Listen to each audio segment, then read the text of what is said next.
सुभद्रा हिताधिकारीଙ୍କ ପାଇଁ ନୂଆ ଅପଡେଟ୍।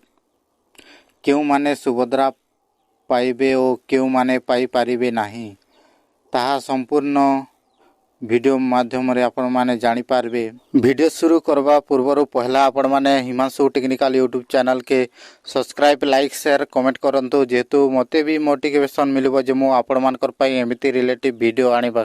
प्रकृत तथ्य न देई सुभद्रा योजना हाते थिबा हिताधिकारी पंजीकरण चेक करिवे सरकार।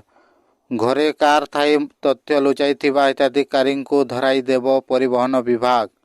क्यों सुभद्रा हिताधिकारी केवे क्यों कार किनिछंती तांकर ड्राइविंग लाइसेंस अछि कि नहीं से सबुर तथ्य एवं परिवहन विभाग डाटाबेस रु बाहर करा जिवो। से भली कौनसी हिताधिकारी जदि मृत व्यक्ति नाँ रे किछि चंचकता करिछंती किंबा हिताधिकारी मृत्यु होइछि ताहेले तार तथ्य देव स्वास्थ्य विभाग। मृत्युवरण करथिबा लोकंक नाँ रे डेथ सर्टिफिकेट इश्यू होइथिबा आउ स्वास्थ्य विभाग डाटा सेवरे तार तथ्य निश्चित थिबो। से भली धान बिक्री पाई चाषी पंजीकरण बेले देथिबा जमी बाबद तथ्य को धरा पड़िबे अयोग्य हिताधिकारी। जो माने 5 एकड़ किंबा ताठारु अधिक जमीर तथ्य देथिबे सेमाने सुभद्रा योजना पाइबाकू अयोग्य।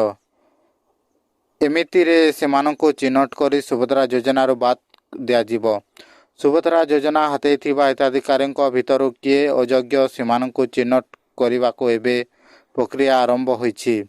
एथिपाई परिवहन स्वास्थ्य जोगाण विभाग को तथ्य देवा लगी चिठी लिखिछि महिला और शिशु विकास विभाग। जदि आपण मान के यही इनफॉरमेशन भल लगी ताहेले हमर यूट्यूब चैनल के लाइक सब्सक्राइब एंड शेयर करंतु।